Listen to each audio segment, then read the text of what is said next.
to thank the government of Norway for such soaring. Ah, quelle musique! Ouf, ça nous donne pas mal d'inspiration et d'énergie. Bienvenue au sommet des jeunes mondial IGF. C'est évidemment un module important du volet jeunes et du volet des jeunes leaders pour la gouvernance pluriacteur des technologies numériques et donc une des activités. C'est en fait un sommet qui a été élaboré du bas vers le haut avec les représentants du pays qui accueille, la Norvège, le secrétariat des Nations Unies et on a travaillé avec les sociétés de jeunes ambassadeurs. Nous avons un panel d'experts de la génération actuelle et future. Jasmine Ko vient de l'IGF de Hong Kong, sera donc celle qui modérera la deuxième partie de cette session et qui engagera le dialogue avec la salle et en ligne. Je vous présenterai les membres du panel dès que nous pourrons commencer. Jasmine, d'abord, tu veux parler? Thank you very much, Lane. Merci, Lane. Je m'appelle Jasmine Ko, Hong Kong. Moi, je suis la coordinatrice pour les jeunes nationale pour IGF. Alors, ce sommet des jeunes est en fait l'apogée d'un effort qui dure depuis des mois.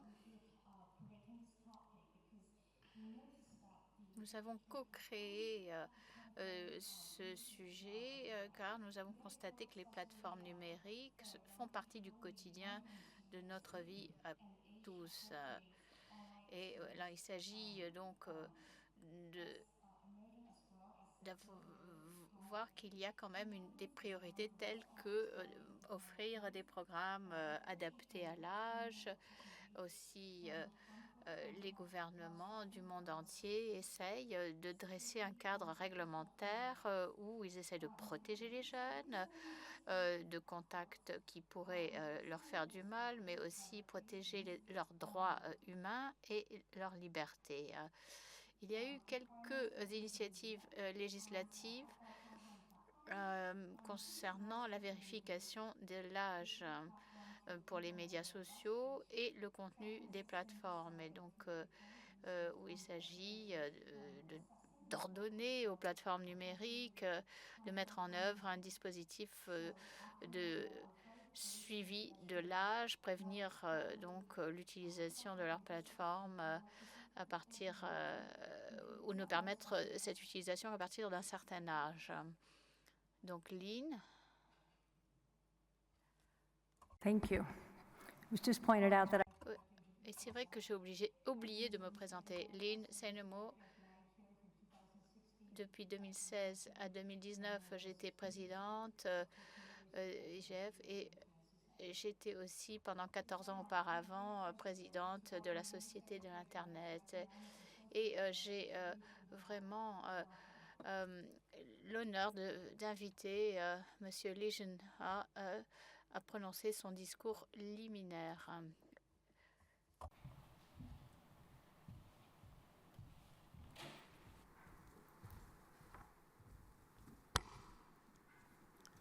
Thank you, Lynn. Merci, Lynn, de m'avoir invité.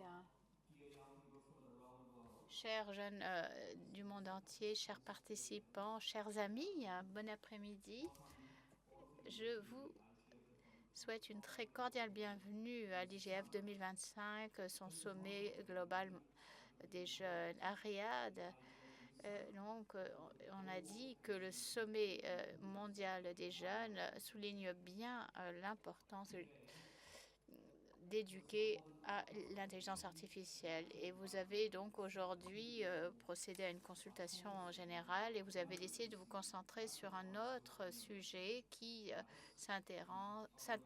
intéresse votre génération, c'est-à-dire vérification de l'âge et la réglementation des médias sociaux. Évidemment, ça fait partie entièrement de notre vie, mondialement parlant. Plus de 70% des jeunes entre 15 et 24 ans utilisent l'Internet.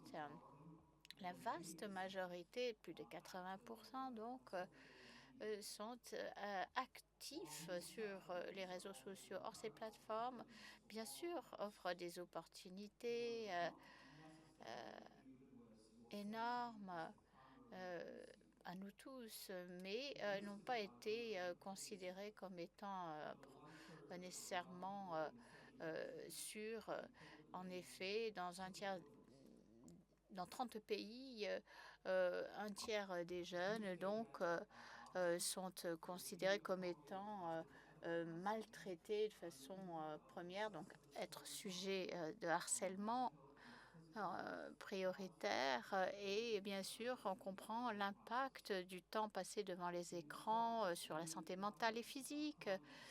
Et c'est une crise qui va s'empirer. Bien sûr, les gouvernements veulent protéger en imposant des vérifications d'âge, notamment les mineurs. La question se pose, comment protéger les jeunes en ligne sans donc lier leurs droits, violer leurs droits et liberté à participer pleinement à la vie en ligne. Et bien sûr, une protection digne de ce nom ne peut pas imposer de façon brutale uniquement. Il faut co-créer, coproduire et co-gérer l'engagement des jeunes. Et bien sûr, il faut développer de bonnes pratiques. C'est bien sûr un impératif moral, un engagement des jeunes digne de ce nom. C'est nécessaire pour assurer des cadres numériques sûrs qui reposent sur le respect des droits des jeunes gens. Il faut aussi que ce soit propice à leur développement et leur santé. La voix des jeunes est essentielle pour donner corps aux politiques qui reflètent les expériences et besoins réels des jeunes. Et je suis vraiment encouragée de voir que des jeunes leaders et aussi des membres de gouvernement de haut rang sont présents. Et je salue ceux qui ont rejoint l'effort du W6+20 et qui sont réunis à cette mouture IGF 2025 ici à Lillestrøm. Et bien sûr, il nous faut réglementer, mais assurer qu'ils soient protégés, qu'ils soient sûrs et en même temps d'assurer qu'ils puissent avoir la possibilité d'explorer librement, s'exprimer et grandir. Ce sommet est une étape critique de cette aventure mondiale. Nous avons le volet IGF des jeunes qui donne suite aux efforts de l'IGF France. Bien sûr, la dernière réunion d'IGF Afrique en Tanzanie et au Népal pour l'Asie-Pacifique. Bien sûr que cet engagement mondial est particulier cette année vu que nous fêtons le 20e anniversaire et l'on passe en revue le sommet mondial de la société de l'information, en bref W6+20. Je voudrais vous demander de partager vos points de vue et de communiquer ceci au W6+20. Ce n'est pas simplement que vous êtes le sujet de la discussion, non, vous êtes en fait essentiel à la conception d'un monde numérique qui reflète la diversité des pratiques, des défis, des aspirations des jeunes. Et je me réjouis de pouvoir discuter avec vous de façon productive et utile. Merci.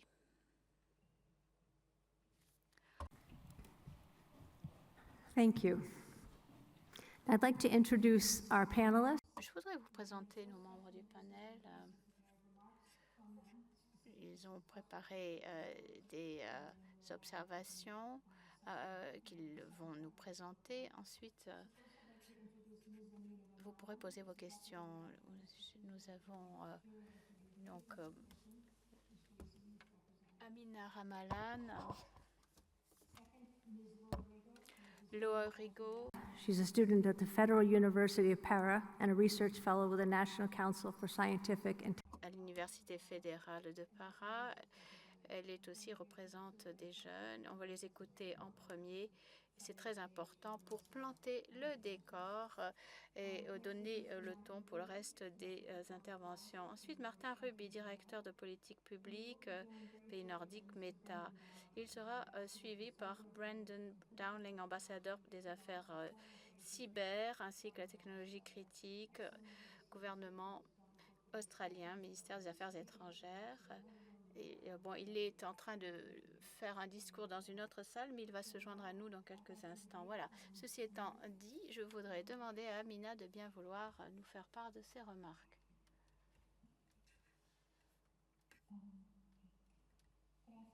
Bonjour.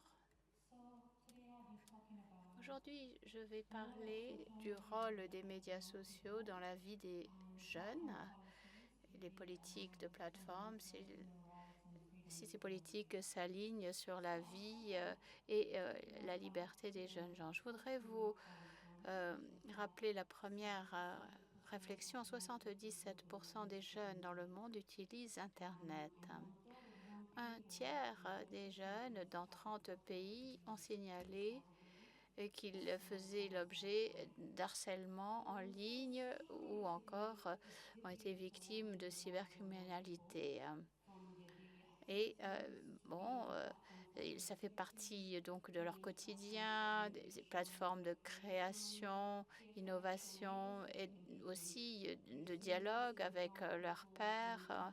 Il y a aussi des jeunes qui se font les défenseurs de gouvernance ou encore qui font du plaidoyer dans leur région. Et vous avez évidemment beaucoup de jeunes qui sont très actifs sur les réseaux sociaux.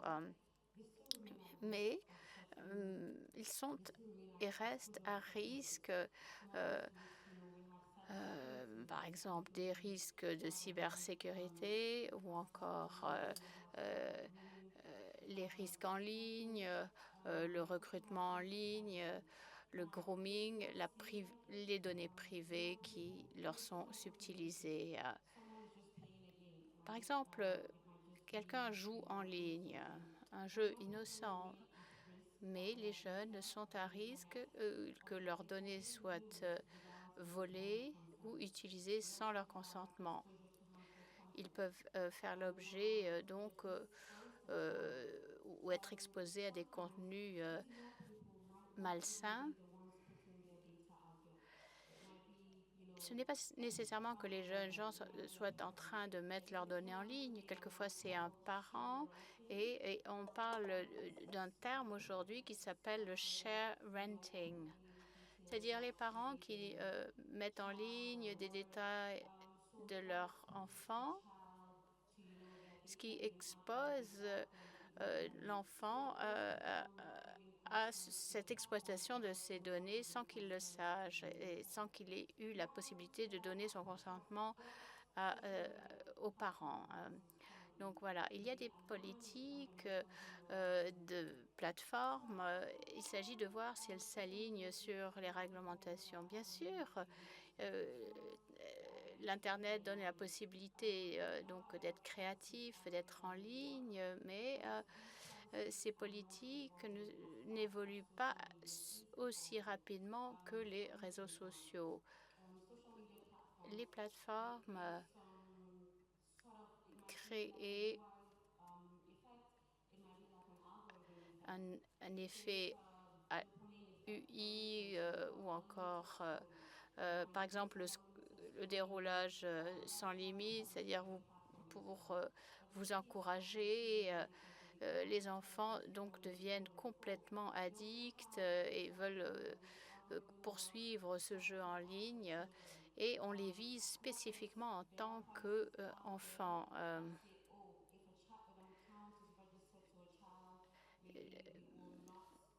Et ils pensent donc sur ces plateformes. On vise en fait les enfants spécifiquement avec des publicités. Les enfants risquent. Il y a la Convention des Nations Unies sur le droit des enfants qui est censée les protéger contre les contenus malsains. Et, bien sûr, on comprend bien que dans beaucoup de régions, il n'y a pas les moyens d'appliquer les termes de la Convention. Par exemple, les médias sociaux sont des plateformes pour les jeunes pour discuter avec leurs pairs, les communautés, mais c'est aussi sur cette plateforme qu'ils risquent d'entrer en contact avec des utilisateurs malveillants.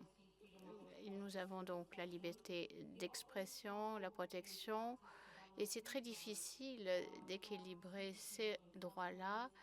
Les problèmes d'application des lois, de transparence, ces politiques ne sont pas transparentes, ou en tout cas elles ne sont pas suffisamment cohérentes,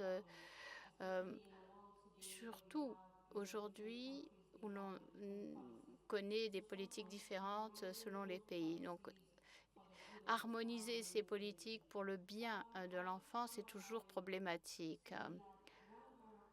Une de mes recommandations, c'est que les plateformes de réseaux sociaux devraient intégrer la sécurité dès la conception, et ça doit être leur priorité. Et il faut aussi que les droits humains soient intégrés à partir de la conception, donc enlever des fonctionnalités qui soient addictives, par exemple, éliminer notamment le déroulage sans limite, ou encore les publicités qui ne sont pas adaptées à leur âge. Bon, je pense qu'il faut absolument sensibiliser. On parle beaucoup et souvent des mêmes choses, et pourtant il y a énormément de choses qui continuent de se produire.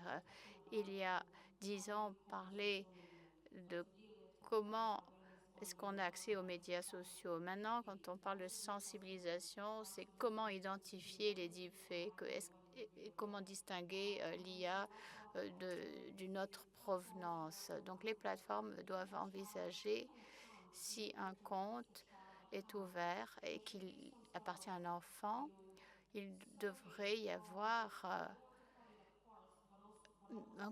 je ne veux pas l'appeler un cours, mais au moins un questionnaire pour être sûr que la personne qui ouvre le compte comprenne bien le risque éventuel encouru. Si vous rencontrez ce risque, vous devriez réagir de telle ou telle manière. Voilà mes suggestions. Merci pour tes suggestions. Nous allons écouter Ismaël Orego. Donc, qu'en pensez-vous de ces tentatives de vérifier l'âge? Bonjour. Je voudrais saluer toutes les personnes présentes et vous remercier de m'avoir invité à venir. Moi, je m'appelle Laura Rego.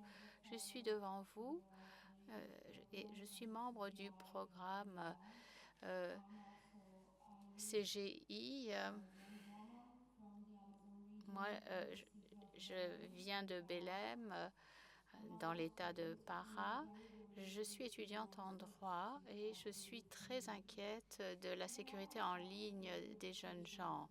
En fait, la vérification, c'est une des étapes importantes pour créer un environnement sain pour les enfants et les adolescents dans l'espace numérique. Bien sûr, Maintenant, nous avons bien sûr des solutions de suivi pour comprendre l'âge de l'utilisateur, plus précisément en demandant son certificat de naissance ou encore par reconnaissance faciale. L'on a en tout cas eu ce cas au Brésil où l'on a coordonné les activités de l'autorité nationale pour la protection des données mais voilà, c'est vrai qu'on peut avoir accès à des vidéos, n'importe lesquelles, quel que soit votre âge. Les autorités de la protection des données du Brésil ont obligé TikTok à vérifier l'âge du compte et ceci a été quelque chose de positif pour les enfants. Donc la protection de contenu malsain, certainement, commence par l'élaboration de politiques suffisamment robustes d'évaluation du contenu. Et il faut bien sûr que toute une série de parties prenantes participent et supportent cette responsabilité. Quand on parle des enfants au Brésil, les enfants, les ados, il est clair que il n'y a pas vraiment encore de protection de leurs intérêts. Par exemple, 83% des enfants entre 9 et 17 ont leur propre compte en ligne. Et ça, c'est une étude qui a constaté ceci. Nous avons bien sûr vu qu'il y avait des initiatives unilatérales, mais ceci n'était pas vraiment très efficace par rapport aux personnes concernées, c'est-à-dire les jeunes et les ados. Il faut donc rien sur nous sans nous. C'est donc une initiative qui signifie qu'il faut absolument impliquer les personnes qui sont les victimes potentielles. Et je pense que c'est absolument indispensable de les faire intervenir, ainsi que les générations futures. Merci. Thank you, Laura. I'd now like to introduce Je voudrais présenter Brendan Dallon, qui vient de se joindre à nous. Il est ambassadeur pour les cyberaffaires et les cryptotechnologies, les affaires de commerce extérieur en Australie. Vous allez nous parler de la réglementation australienne sur la vérification de l'âge. Comment voyez-vous l'impact de cette initiative? Et merci beaucoup, désolée de mon retard. Très tard l'année dernière, le gouvernement australien a annoncé que l'on était en train de travailler à des restrictions par rapport à l'utilisation des réseaux sociaux des jeunes en dessous de 16 ans. La mise en œuvre de cette initiative se fera en décembre 2025, donc un peu plus tard cette année. On est en train d'élaborer cette initiative. Nous en sommes au stade de consultation. Alors, qu'est-ce qui a lancé la balle? Les plateformes de réseaux sociaux n'ont pas été créées pour les enfants et n'ont pas été créées avec l'idée de leur sécurité prioritaire. Et donc, il s'agit donc de pousser les plateformes à prendre conscience que c'est sur leurs épaules que repose la responsabilité. La plupart des réseaux sociaux sont utilisés par les enfants. Les mécanismes de vérification d'âge qui ont été adoptés ne sont pas suffisamment efficaces, en tout cas pas assez précis dans leur conception et l'on peut vraiment exploiter l'attention des personnes. Nous, il a été décidé que c'était en fait pas vraiment des initiatives de bonne foi qui avaient été lancées par les plateformes elles-mêmes. Les Australiens attendent maintenant du gouvernement australien à ce qu'il prenne des mesures.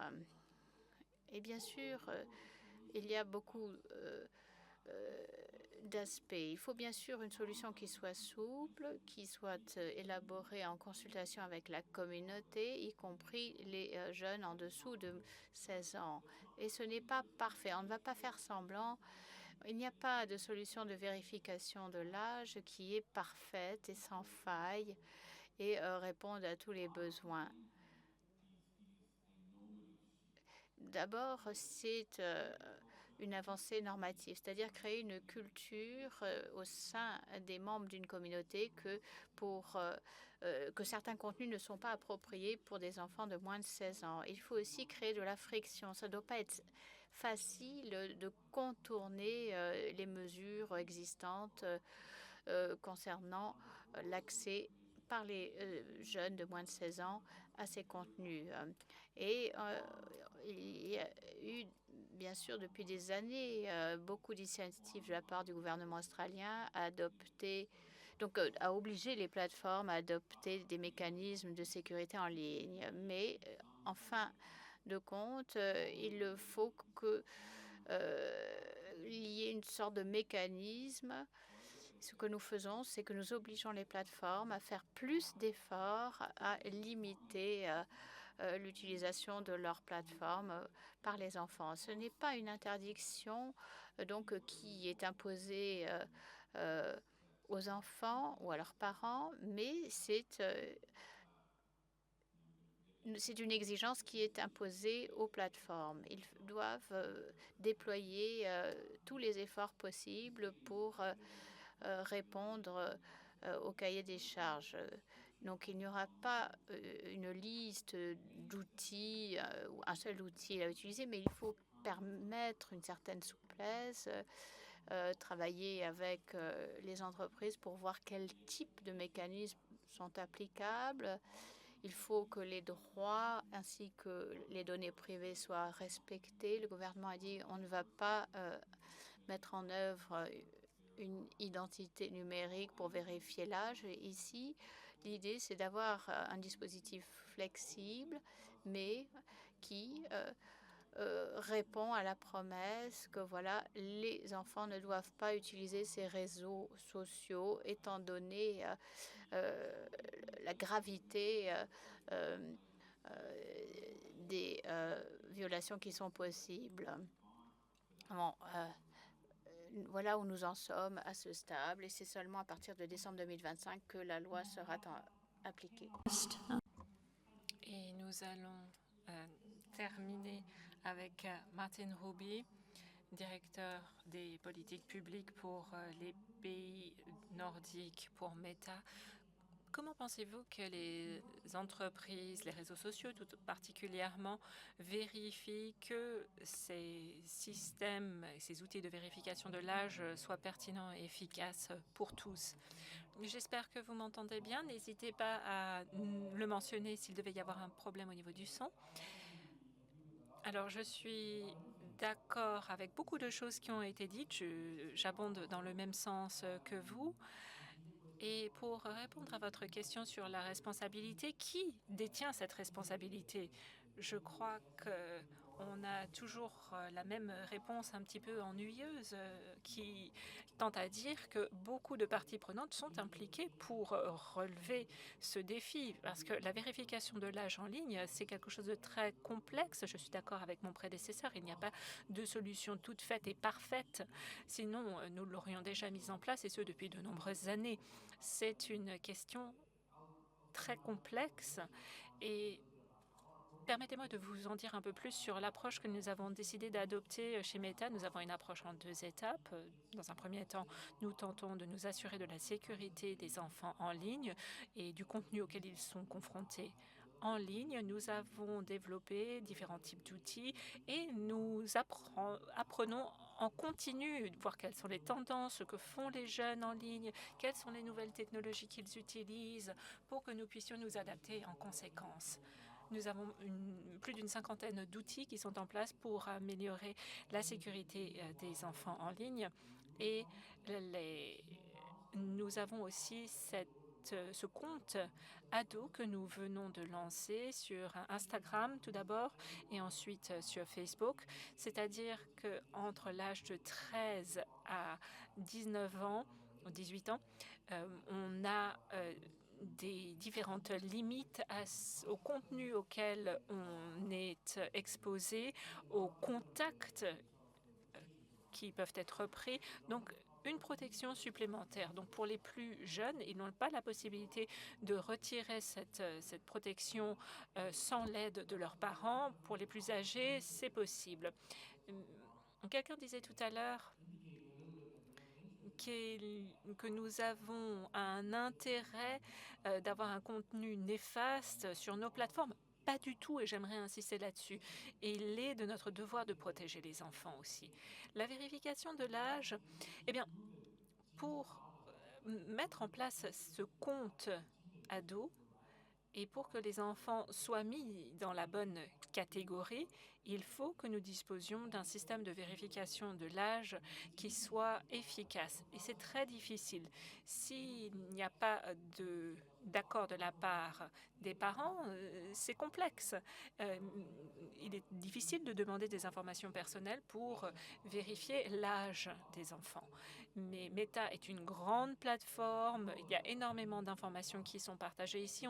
Les gens pensent souvent que nous disposons de suffisamment d'informations, mais nous essayons de trouver le juste équilibre entre le respect de la vie privée et la sécurité. Et c'est compliqué. Nous avons un bon système en place. Il n'est pas parfait, mais il fonctionne plutôt bien. Et chez nous, autant que chez Google et chez d'autres, nous avons déployé tout ce qui était en mesure d'être déployé pour avoir le meilleur système en place pour la vérification de l'âge. Mais c'est toujours pareil. On a toujours besoin de technologies plus solides. Nous voulons qu'il y ait de la réglementation autour de cette question. Les acteurs comme nous ne l'évoquent pas souvent, mais c'est nécessaire que nous ayons cette réglementation sur la vérification de l'âge, surtout au sein de l'Union européenne, qui est la région dans laquelle je travaille. Et deuxièmement, nous voulons disposer d'un modèle qui fonctionne très bien et au niveau de l'appareil, au niveau de l'App Store déjà. Donc, au lieu de procéder appli par appli par appli, étant donné que les adolescents utilisent plusieurs cinquantaines d'applis, plus de 40 applis, j'ai 2 filles adolescentes et je sais de quoi je parle. Et nous avons 2 systèmes d'opération dans le monde, Android et l'App Store. Et lorsque vous achetez un appareil et lorsque vous le configurez, vous pouvez le configurer en disant quel est l'âge de l'enfant. En général, au Danemark, les enfants ont entre 8 et 9 ans lorsqu'ils obtiennent leur premier smartphone. En général, ça peut être un téléphone d'occasion ou un téléphone nouvellement acheté. Mais c'est les parents en général qui introduisent et qui configurent l'âge. Et il devrait être obligatoire dans la législation de pouvoir uniquement télécharger du contenu qui correspond à l'âge qui est configuré dans l'appareil. Et à partir de 14 ans, peut-être lever certaines des restrictions. Mais quand ma fille avait 12 ans, elle n'avait pas la possibilité de télécharger Instagram, par exemple.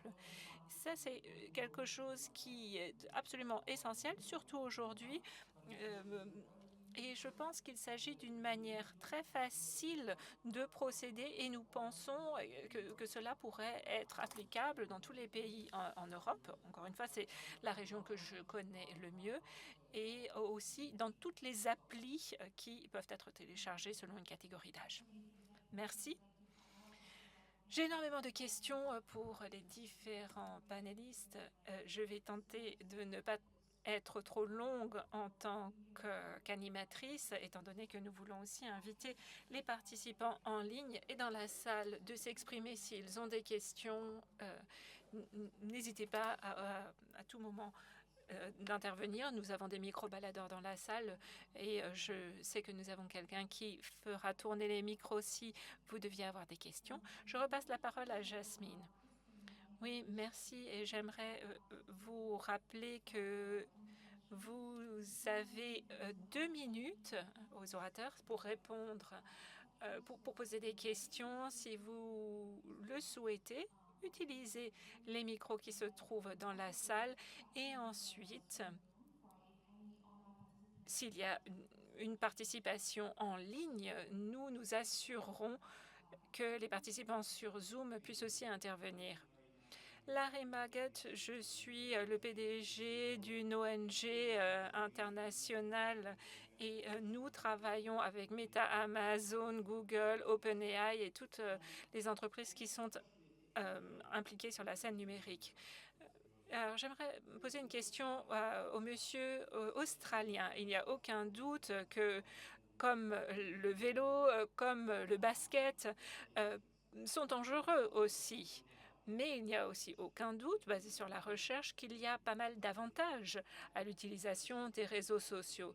Il y a des enfants qui sont en vie aujourd'hui qui ne le seraient pas s'il n'y avait pas eu de système de soutien social qui leur a permis de trouver de l'aide alors qu'ils en avaient besoin.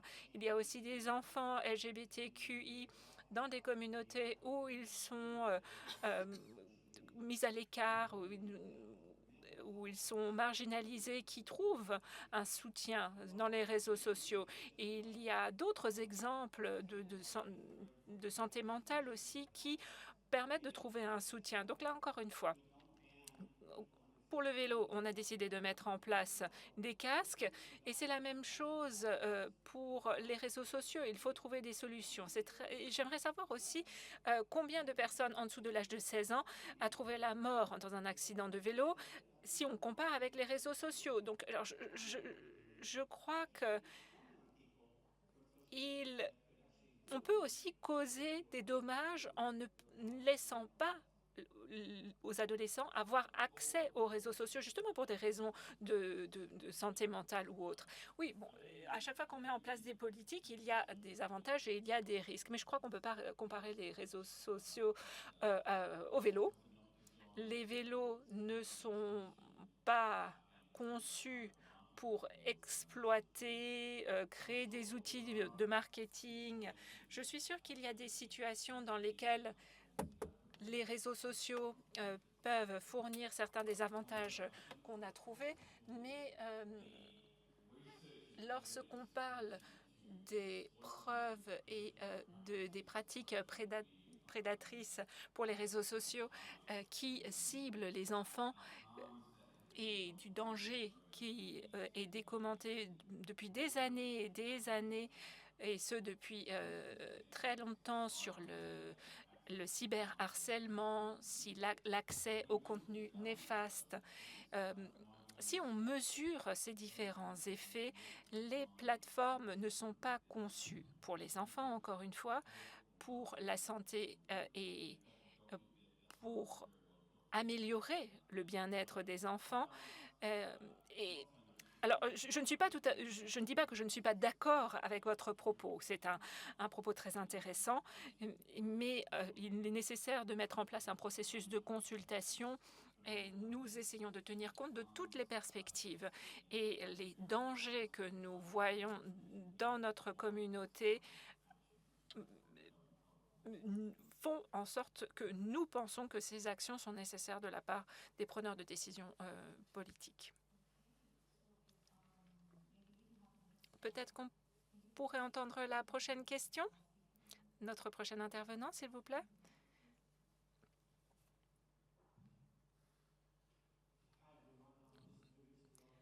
Merci, je viens du Népal et la question que j'aimerais vous poser, concerne les pays en développement. Nous avons une exploitation sur la plateforme, que ce soit des abus ou pas. Et dans les pays en développement, j'ai l'impression qu'il y a des cours à l'école, ou du moins qu'il y a un certain enseignement des choses à faire et à ne pas faire sur les réseaux sociaux. Mais dans les pays en développement, c'est peut-être moins présent. Ça, c'est la question que j'aimerais poser à Martine de Meta. Donc, comment est-ce qu'on peut trouver cet équilibre, surtout pour les mineurs, sur les plateformes et dans le cadre de l'accès à ces plateformes? Est-ce qu'on peut peut-être trouver un équilibre? Et encore une fois, sur l'aspect multilingue, parfois il est difficile de comprendre les contenus parce que est-ce que tout ce qui est règles générales d'utilisation de la plateforme, etc., est-ce que ces contenus-là sont multilingues? Alors, si le son n'est pas optimal, donc si j'oublie de répondre à une question, n'hésitez pas à m'en faire part. Pour ce qui est de votre question sur la vérification de l'âge, l'utilisation de l'intelligence artificielle, la langue locale, etc., je pense que notre idée consiste à dire qu'il est nécessaire de faire cette vérification au niveau de l'appareil qui est utilisé. Si de jeunes utilisateurs, par exemple à l'âge de 13 ans, qu'il y a un changement et que de 13 on passe à 33 ans et qu'on demande d'envoyer une photo et de l'envoyer à notre tiers partie pour faire la vérification, cela doit permettre de détecter qu'il y a eu une modification ou qu'il y a eu une incohérence. Mais la première chose à faire, c'est lorsqu'on configure le téléphone. Encore une fois, c'est en général le point d'entrée sur les réseaux sociaux.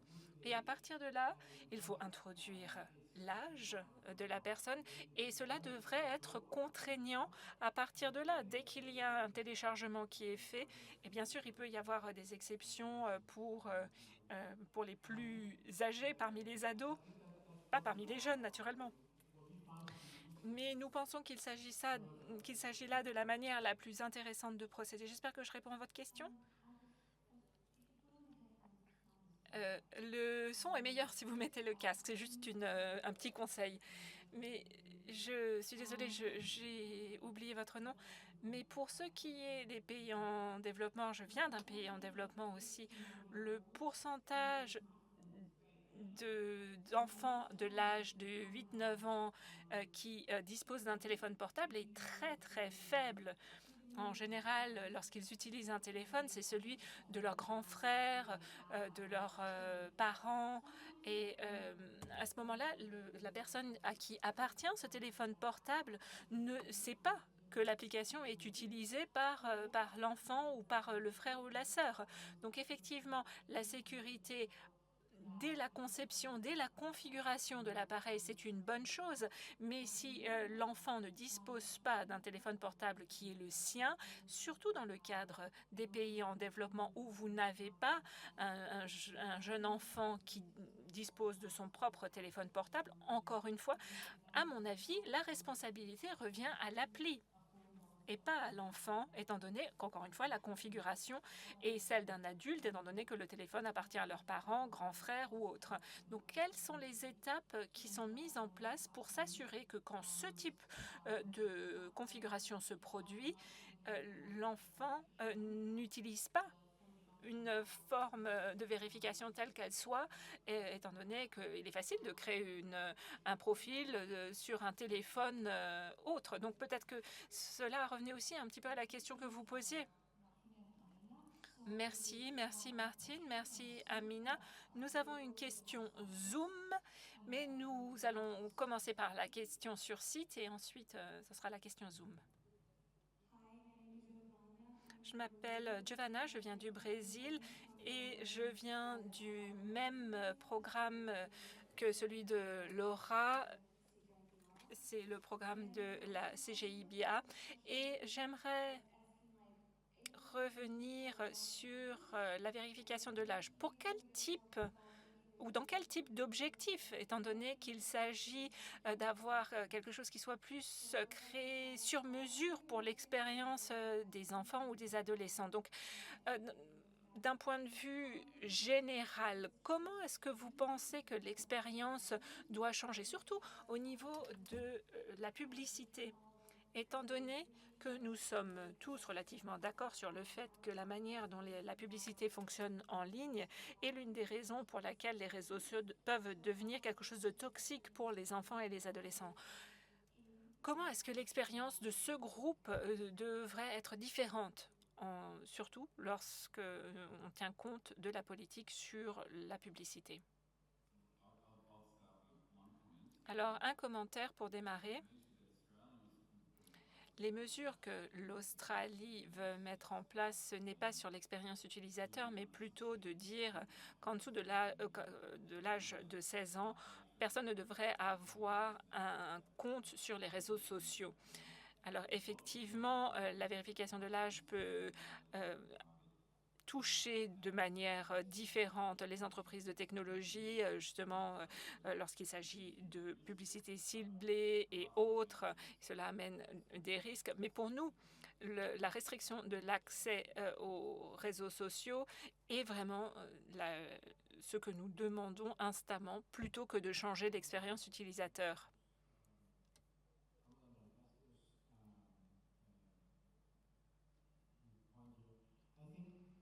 J'aimerais faire un petit commentaire sur ce que disait Monsieur l'ambassadeur. Je crois que, et cela revient à ce que disait l'intervenant précédent,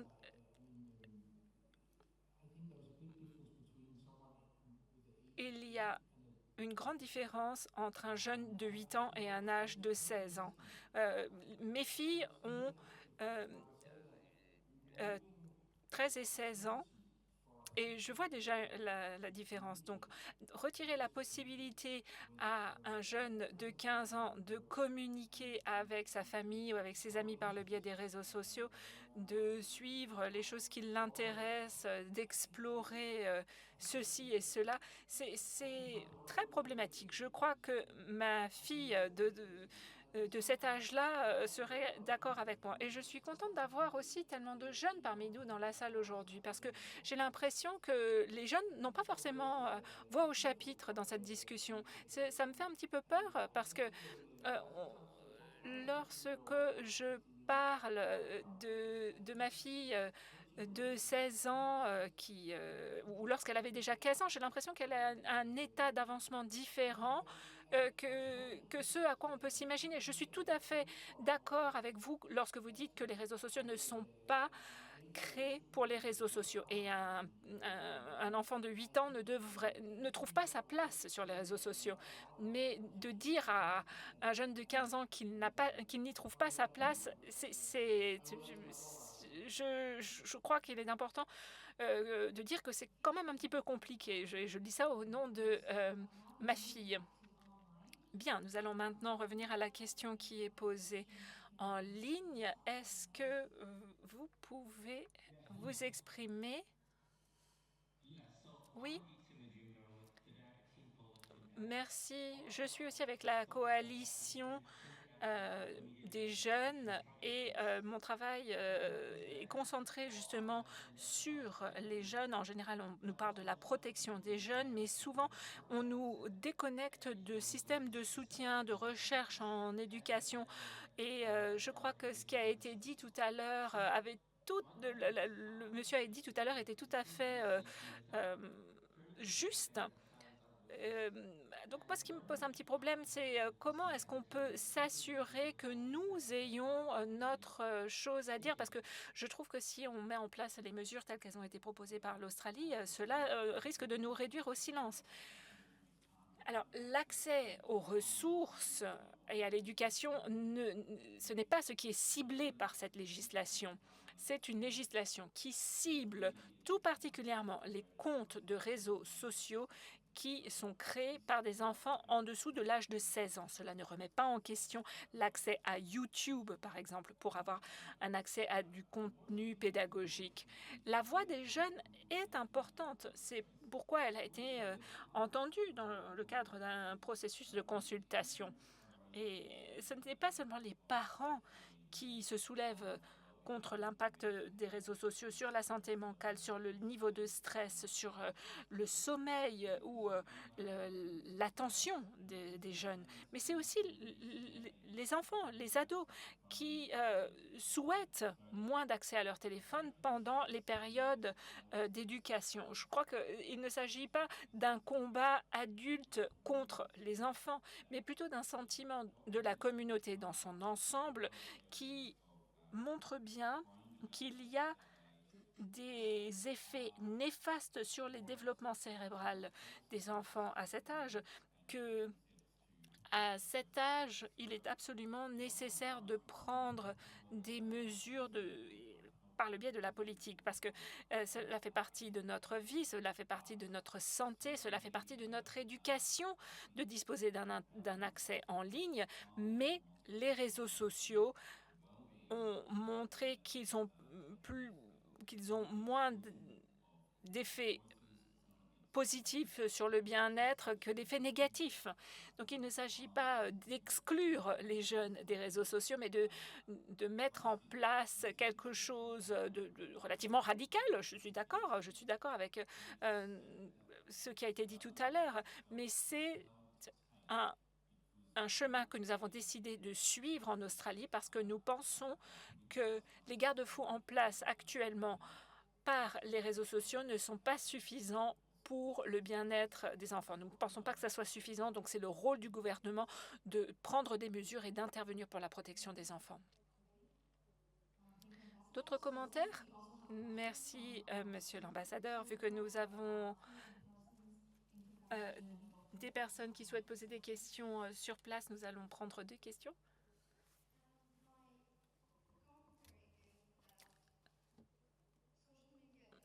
Mon commentaire, c'est que les réseaux sociaux n'est pas pour les enfants.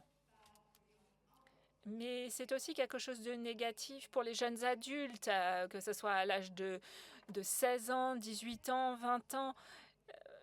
Leur lobe frontal n'est pas encore complètement développé. Ils ne savent pas nécessairement comment ils peuvent utiliser les réseaux sociaux à bon escient. Et par conséquent, je pense qu'il serait nécessaire de mettre en place des cours ou une formation obligatoire avant l'utilisation de réseaux sociaux, que ce soit Facebook, Instagram, TikTok, que chaque mois, il y ait un système qui permette l'éducation des réseaux sociaux à bon escient et que les parents soient aussi mieux éduqués sur le type d'informations qu'ils recueillent sur les réseaux sociaux. J'aimerais savoir ce que vous en pensez.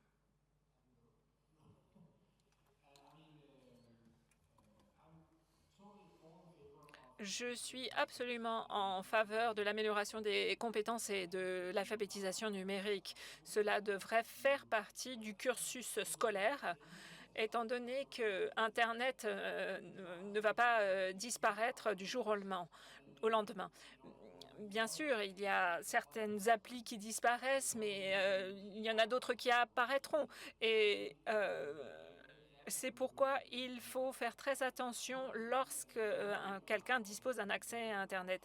Et je suis tout à fait d'accord. Il faut éduquer sur le contenu qui est consommé, ce qu'il voit sur Internet, les personnes qu'il rencontre sur Internet et la manière dont il se comporte sur Internet et sur les réseaux sociaux plus particulièrement.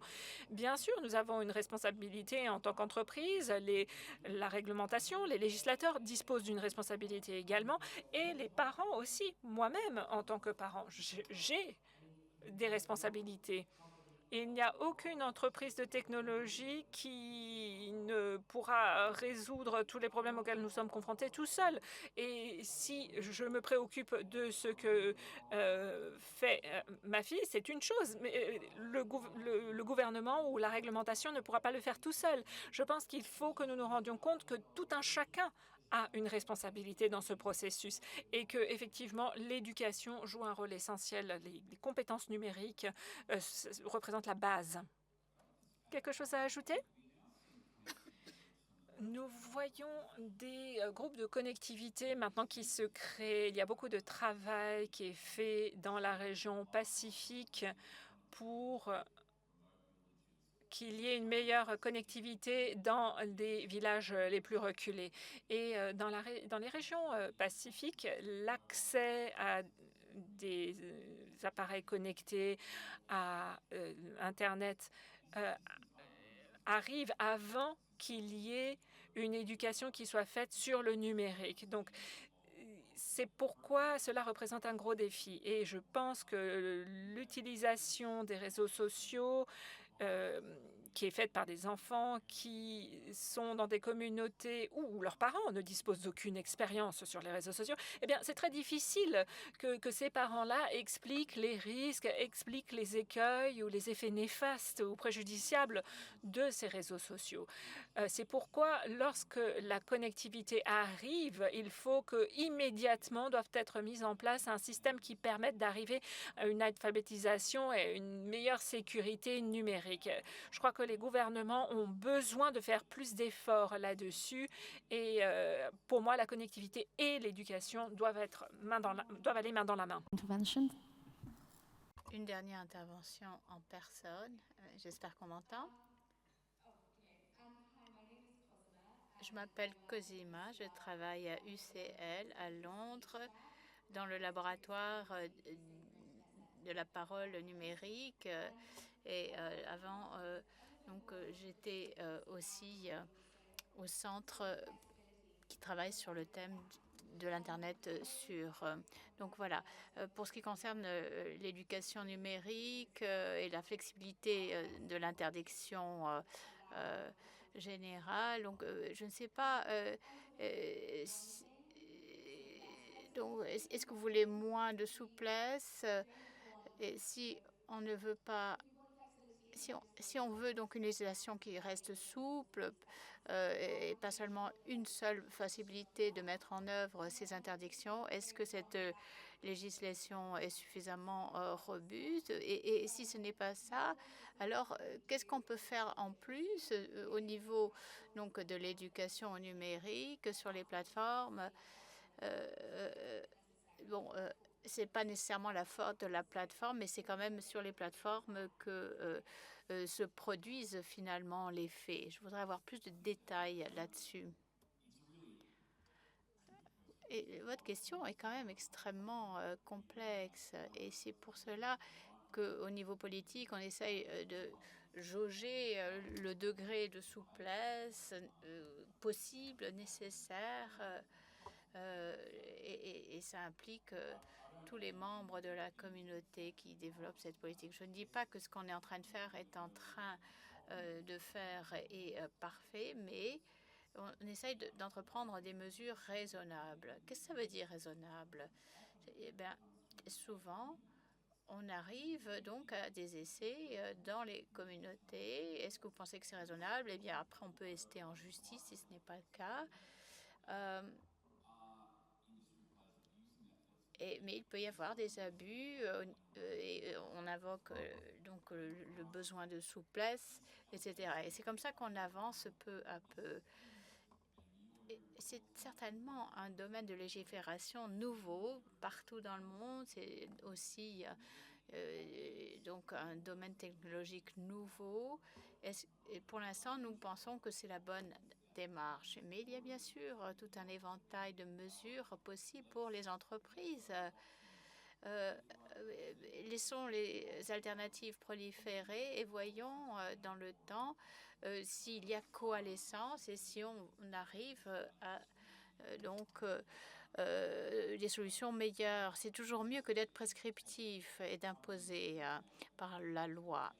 Les entreprises vont prendre des mesures raisonnables et il faut qu'ils disposent de suffisamment de souplesse pour pouvoir donc aussi intégrer la protection des droits numériques. Et on sait très bien que c'est ténu, cet équilibre, et que pas tout le monde ne sera satisfait des résultats de cette évolution. Mais en tout cas, nous optons pour la souplesse à ce stade précoce. Donc, Umut pose la question en ligne, Umut Pajaro. La question, comment pensez-vous qu'on puisse inclure les enfants et les adolescents dans la conception de plateformes de médias sociaux numériques?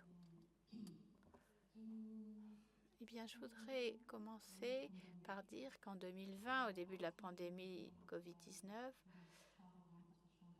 on avait développé à l'UIT, l'Union des télécommunications internationales, développé des directives de protection des enfants en ligne pour les télécoms et les enseignants, les patients, les enfants, des États membres avaient donc adopté ces directives et devaient les rendre applicables dans leur pays. En tout cas, une chose a été constatée au Nigeria, c'est que pendant la pandémie, beaucoup de monde était chez eux et ce n'était pas simple de les atteindre. Alors on s'est dit qu'est-ce qu'on pourrait inclure et qui n'était pas encore déjà inclus afin que les enfants soient inclus. Et pour ce qui concerne les plateformes, les coopérations internationales, il faut tout simplement mettre les enfants au premier rang. Ils sont non seulement les leaders de demain, mais aussi les leaders d'aujourd'hui, puisque les gouvernements deviennent de plus en plus jeunes. Donc, quels que soient les découragements qu'on essaye de faire passer, on comprend qu'il faut quand même inclure les enfants, car c'est eux qui sont en ligne, c'est eux les utilisateurs majoritaires de ces plateformes. Les politiques sont prévues pour les protéger, eux, et pour veiller à ce que leur utilisation des médias sociaux ne les expose pas à des crimes. Je crois que oui, il s'agit d'espace et de culture numérique. Donc l'inclusion, certainement, est absolument sine qua non comme condition. On doit entendre ces voix. Si vous entendez la voix des enfants, vous pouvez améliorer les politiques, car vous saurez quels sont les problèmes. Parce que c'est vrai, on peut très facilement regarder et estimer qu'on sait le problème, mais vous n'avez pas la mentalité d'un enfant ou d'un ado. Donc, quand vous êtes les premiers à expérimenter une technologie, et voilà, on utilise finalement les enfants comme cobayes, et donc il faut absolument les utiliser aussi en leur parlant, en les incluant. Vous avez la parole? Rapprochez-vous du micro. Parlez dans le micro. Je m'appelle Amy. Moi, j'étais ambassadeur numérique pour la sécurité des enfants au centre du Royaume-Uni. J'ai une question pour Laura et pour Brandon. Qui est le plus responsable lorsqu'il s'agit de veiller à ce que les enfants soient aux avant-postes de cette discussion, utilisation des médias sociaux? Brandon, vous avez dit qu'il y a encore beaucoup de choses à faire avec votre projet législatif, mais est-ce que vous avez réfléchi à la question de savoir comment est-ce que ces entreprises médiatiques utilisent les méthodes les plus efficaces de vérification, de prendre les meilleurs et pas simplement les outils qui leur semblent plus pratiques. En tout cas, il est clair qu'il faut impliquer les enfants aussi là-dedans. Au Brésil, en 2025, nous avons publié des directives pour l'Internet sûr pour les enfants. Et qu'est-ce que les entreprises doivent faire, que doivent faire les parents, que doivent faire les enfants, et quel est le rôle des gouvernements. Donc, il n'y a jamais de réponse définitive, mais voilà, mettre les enfants au premier rang, c'est la première chose à faire.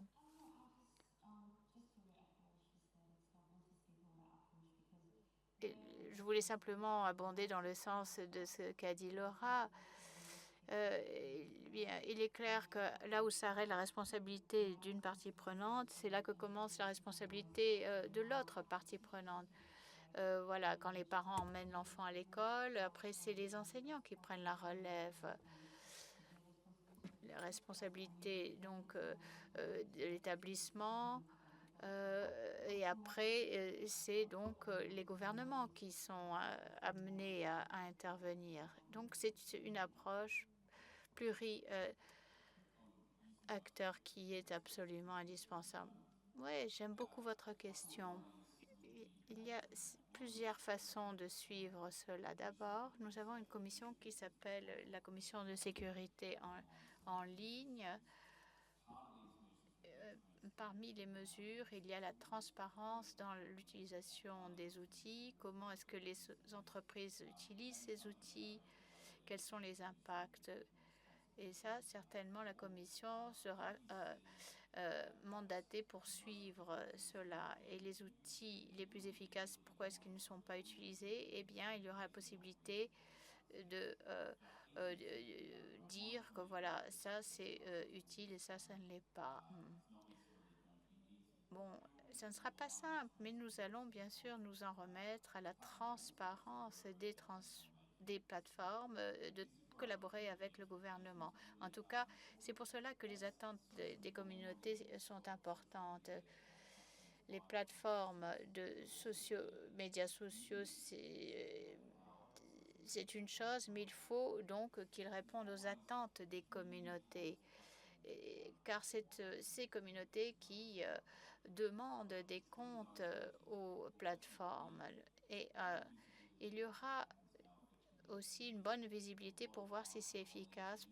Beaucoup de personnes nous suivent. On n'est pas les seuls à adopter ce genre de mesures, mais je sais que nous allons attirer encore plus d'attention par rapport aux outils utilisés. Voilà, à vous. Je viens des Pays-Bas. Je voudrais vous présenter une perspective différente par rapport à la vérification de l'âge. Je pense que c'est la mauvaise piste. C'est en fait blâmer les victimes. Ce n'est pas seulement le contenu qui endommage les jeunes, mais la plateforme elle-même. Beaucoup des choses que Amina a décrites ne font pas partie du contenu à proprement dit, mais c'est la plateforme qui est haute qui est problématique. Donc la cigarette parfaite, c'est comme voilà, Meta a créé cette cigarette parfaite et maintenant on essaye d'enlever ça à nos enfants. On dit voilà, donc je voudrais demander à l'ambassadeur pour l'Australie de réglementer les plateformes, pas les utilisateurs. Il ne s'agit pas d'enlever la cigarette aux enfants, mais faire en sorte qu'il n'y ait pas de nicotine dans ces plateformes. Et il est clair qu'il nous faut trouver des alternatives par rapport aux plateformes qui sont, elles, addictives. Il faut simplement donc maintenir non seulement les jeunes, mais aussi les parents en sûreté.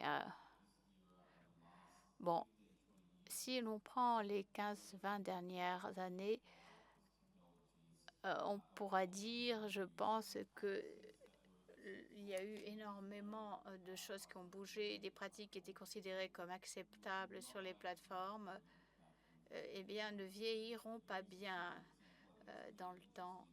Vous avez utilisé l'analogie de la cigarette, du tabagisme, et je pense que c'est très intéressant de faire cette comparaison, les connaissances du mal causé et le fait que les entreprises finalement ne font pas assez pour protéger le bien-être des utilisateurs. Bon, l'obligation repose sur les épaules des entreprises. Il ne s'agit pas simplement des entreprises qui devraient limiter l'accès, mais j'aime bien votre argument. Il faudra essayer de comprendre. Donc, si en fait, le mal qui est fait est lié aux médias lui-même, donc à la plateforme. et ceci devra ressortir de façon plus nette dans le temps. Il s'agira de prendre des mesures supplémentaires. Je suis en fait assez d'accord avec ce que dit l'ambassadeur. Nous allons apprendre beaucoup de ces dernières années au niveau de la technologie. On est technologie plus mature et nous aussi on est plus mature. Probablement dans 5 ans, ce sera très différent.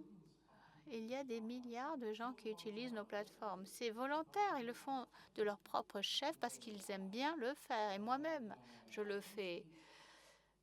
Il me semble... Bon, j'ai l'impression qu'on est en train de se concentrer que sur les aspects négatifs, mais quand même 99,9% du contenu sur les plateformes de Meta, mais aussi de nos concurrents, sont intéressants, permettent d'apprendre beaucoup. Et après, il y a toutes les choses néfastes dont il s'agit de se débarrasser. Bon, peut-être qu'on n'est pas assez rapide à trouver les solutions, mais on s'y efforce. C'est un autre débat. Donc, on est trop sombre sur la contribution de l'Internet et des médias sociaux. Prenez les jeunes. Regardez ce qu'ils font. Ils y vont sur ces réseaux parce qu'ils y trouvent beaucoup de liens avec leurs amis, leurs familles. Ils font du bien-être, ils augmentent leur propre bien-être. C'est un élargissement de leur vie sociale. Et il faut bien sûr se débarrasser des parties problématiques. Il y a des abus, il faut s'en débarrasser. C'est évident. Donc il faut quand même être un petit peu plus nuancé dans ce débat. Je voudrais demander, donc poser 2 questions à la fois pour qu'on aille un peu plus vite. 2 questions à la fois. Je vais essayer d'être succincte. Moi, je suis jeune, mais assez vieille pour me souvenir comment c'était MySpace et Facebook avec les algorithmes et des pubs personnelles. On est en train de discuter maintenant d'accès et de médias sociaux qui font du mal aux enfants, mais moi, on n'a pas parlé des modèles économiques qui se sont développés depuis la moitié des années 2000, c'est-à-dire le modèle économique de l'attention. Et ça, c'est mauvais pour les enfants. Les médias sociaux peuvent apporter de bonnes choses, mais qu'est-ce qu'on a fait du point de vue réglementaire au niveau des plateformes également pour traiter la question de l'économie de l'attention?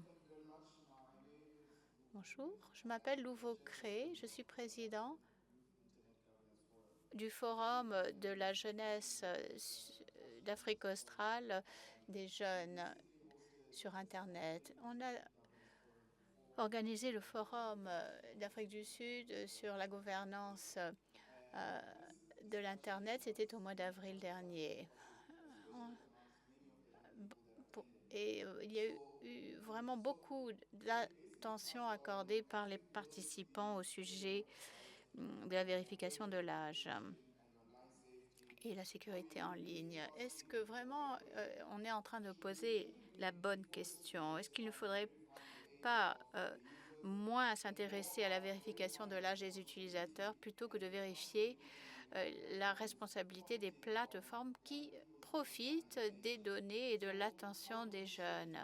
Comment déplacer le sujet du débat sur la réglementation de l'âge des enfants et des jeunes plutôt que réglementer les plateformes?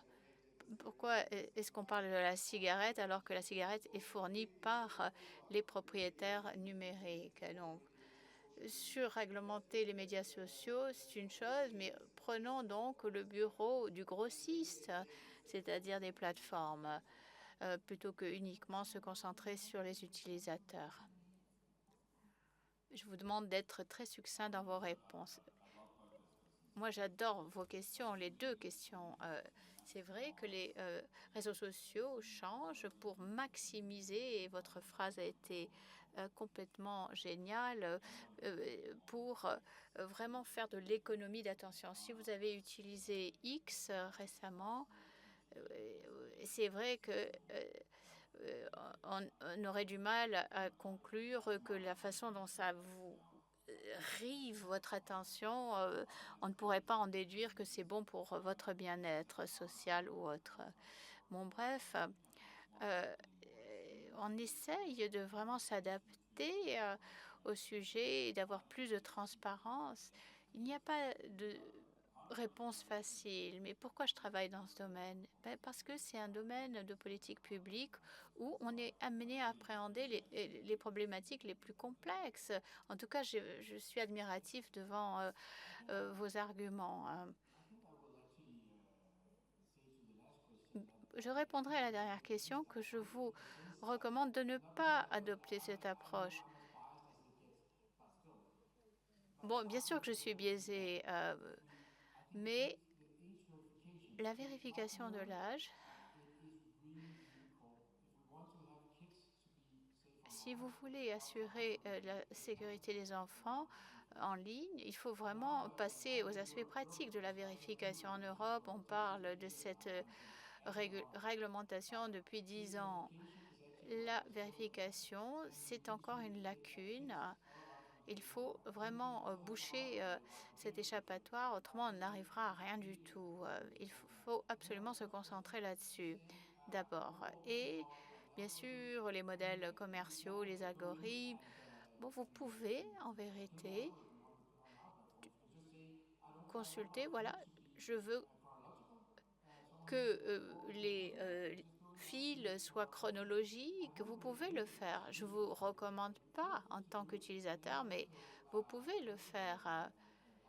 Il n'y a pas d'algorithme qui vient contrôler en vérité vos fils à vous. Et pour ce qui concerne le modèle commercial et la publicité qui en est faite, la personnalisation, en fait, c'est le modèle de tout l'Internet, que ce soit les éditeurs d'information ou autres.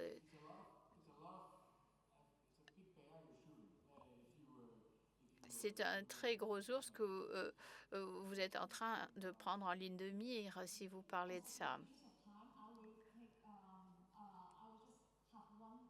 Je vais prendre une question en ligne et pour les 3 restants, je vous demanderai d'être extrêmement rapide. Après quoi, je demanderai aux membres du panel de répondre rapidement aux questions et de nous dire qu'est-ce qu'il faut ramener, un seul message à ramener chez vous de la part de chaque panéliste. Alors, si la question est de concevoir un produit qui est conçu de sorte à provoquer du mal, qu'est-ce que l'on pourrait faire? Moi, je viens de Hong Kong. Chacun doit épauler ses responsabilités, d'après moi. Ma question est la suivante. L'âge des enfants qui utilisent ces réseaux sociaux baisse au fur et à mesure des années qui passent. À mes yeux, la raison est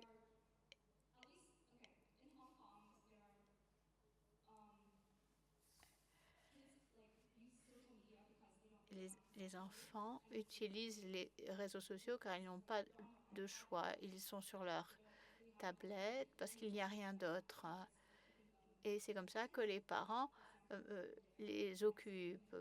Par exemple, même en mangeant, beaucoup sont en train de dérouler les différentes choses sur leur tablette.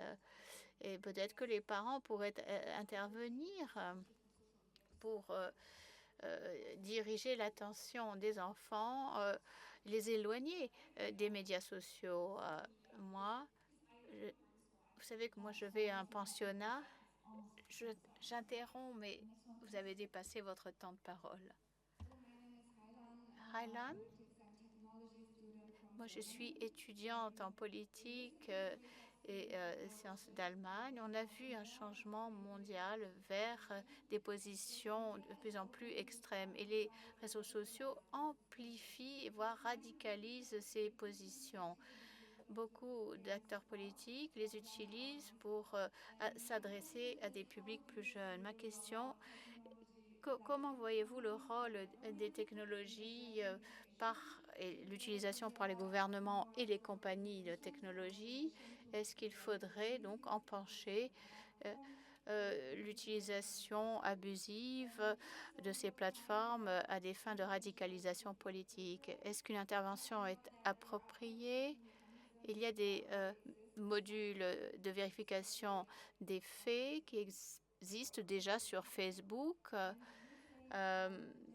Est-ce que vous pensez qu'on pourrait les utiliser de façon plus stratégique pour empêcher la radicalisation politique, d'autant plus que nous connaissons donc de plus en plus de désinformation et de mésinformation? Je viens de Londres, je m'appelle Kenneth. Je vous remercie d'avoir mis en avant la voix des jeunes. Nous avons donc un centre ou un groupe de réflexion qui travaille sur les technologies. Comment est-ce que l'IA a un impact sur les différents aspects du numérique? Vous avez mentionné le besoin d'intégrer donc des mesures de protection adaptées à l'âge, mais aussi le rôle de la transparence. Et c'est ça qui m'intéresse. Les natifs numériques ne veulent pas simplement avoir une protection, mais ils veulent donc qu'on protège les mineurs. Bien sûr que c'est important. Les natifs numériques veulent être aussi à la table des discussions et négociations et pas seulement laisser la place au gouvernement et aux grandes entreprises. Autrement, on aura... Et je voudrais encourager le recours à l'approche pluri-acteurs qui inclurait tout le monde. Merci beaucoup. The question, please also make your final remark by sharing a concrete action to take away as well. So please, panelists. Je demande à chacun de répondre et de nous donner son message à ramener à la maison. Et donc, il faut absolument continuer à engager et à faire intervenir les enfants et ne pas les livrer aux médias sociaux. Là, les parents peuvent faire des choses. Il y a des applicatifs pédagogiques en ligne qui sont bien meilleurs que pour les enfants que les réseaux sociaux. Ça les aide à développer leur capacité cognitive, à être créatifs, à s'exprimer.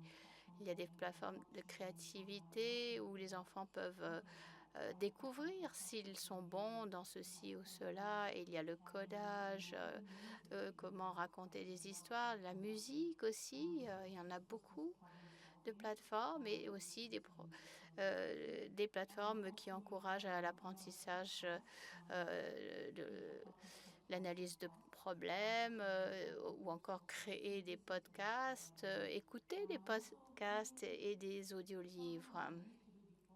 Et c'est vrai qu'avant, on était beaucoup dehors, on jouait, mais à cause des médias sociaux et de l'Internet, la pandémie n'a pas aidé, bien sûr. On a pris l'habitude de rester à la maison. Mais être dehors,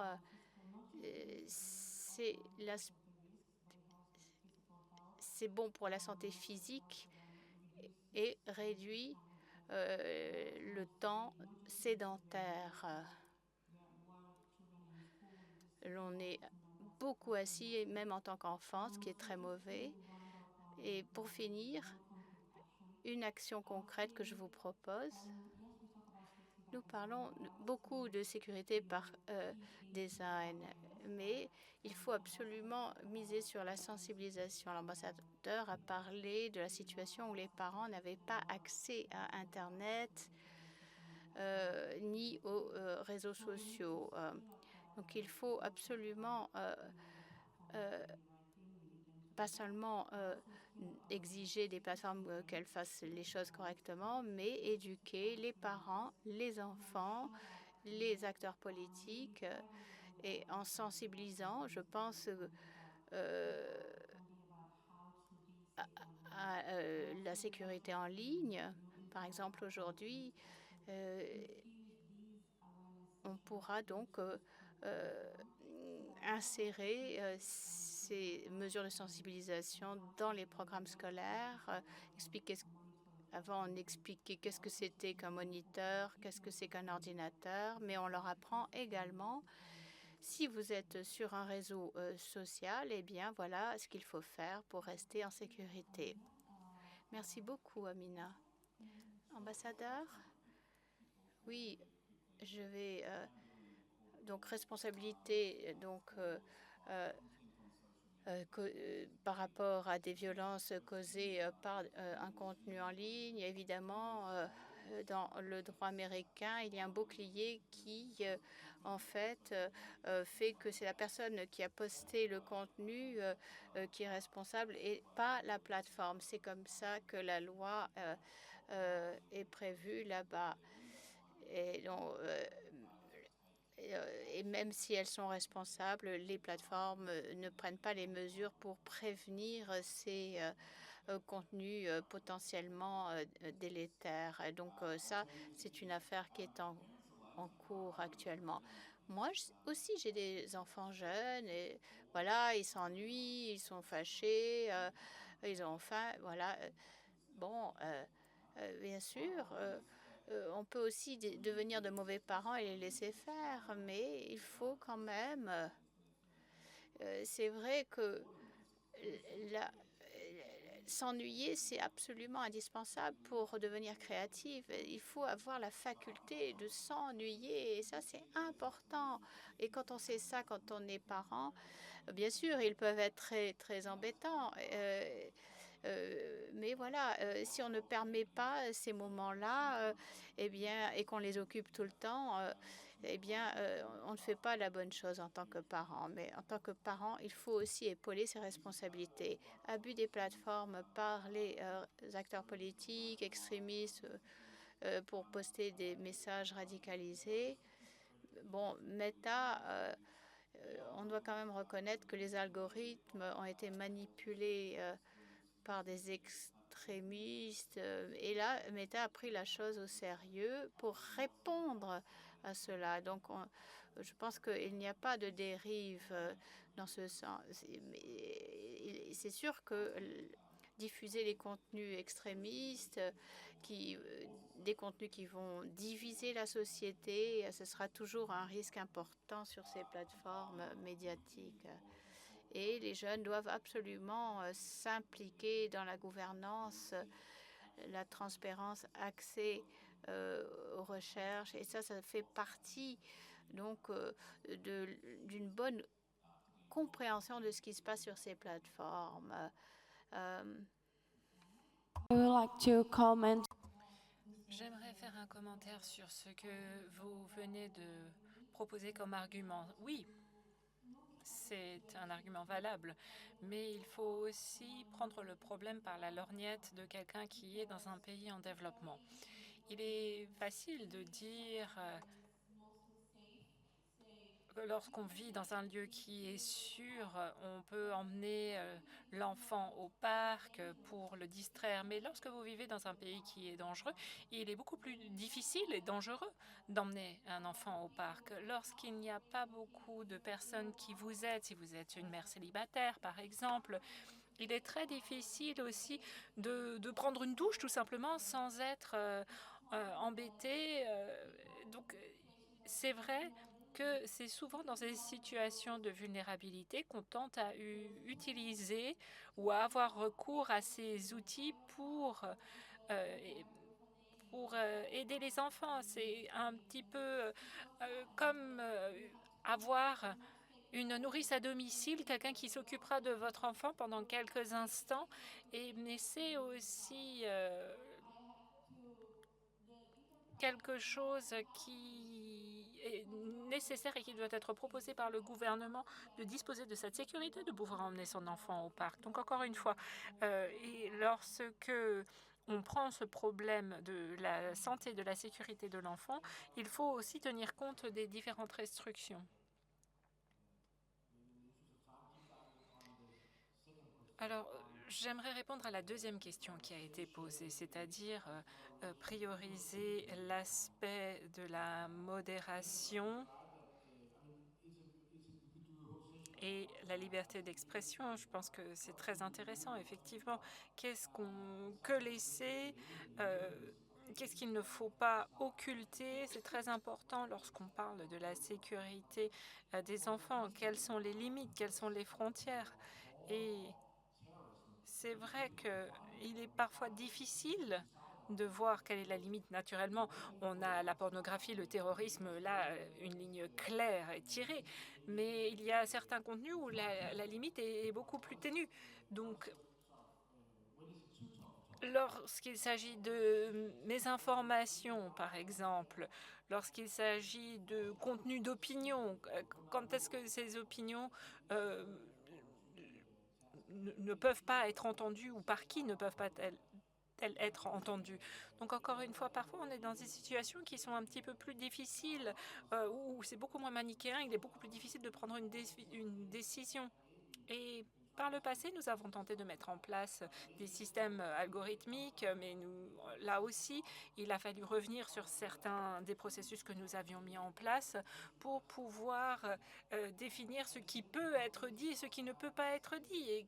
Mais qui est-on pour décider où se situe cette limite? Encore une fois, c'est un combat quotidien pour tous ceux qui gèrent ces plateformes et c'est une question d'apprentissage. Je crois que c'est intéressant de reprendre ce point peut-être l'année prochaine, pour la séance qui aura lieu l'année prochaine, étant donné que c'est très intéressant. Et je crois que nous sommes tous d'accord sur 98% des contenus qui doivent être présents sur Internet. Mais je ne crois pas qu'on arrivera à trouver un consensus à 100%. Même si nous n'étions qu'à deux à décider, on ne pourrait jamais se mettre d'accord sur 100% du contenu qui doit être sur nos plateformes. Il y aura toujours des désaccords, mais il faut qu'on arrive à établir qu'est-ce qui doit être permis et ce qui ne doit absolument ne pas être permis. Merci beaucoup pour ces commentaires et ces remarques finales sur le renforcement de la sécurité et de la sûreté sur les réseaux sociaux et pour soutenir les jeunes. Merci beaucoup à ma co-animatrice et j'aimerais annoncer la clôture de cette séance et le message fera l'objet d'une publication officielle par le comité des jeunes. Je vous remercie. Merci beaucoup pour votre attention.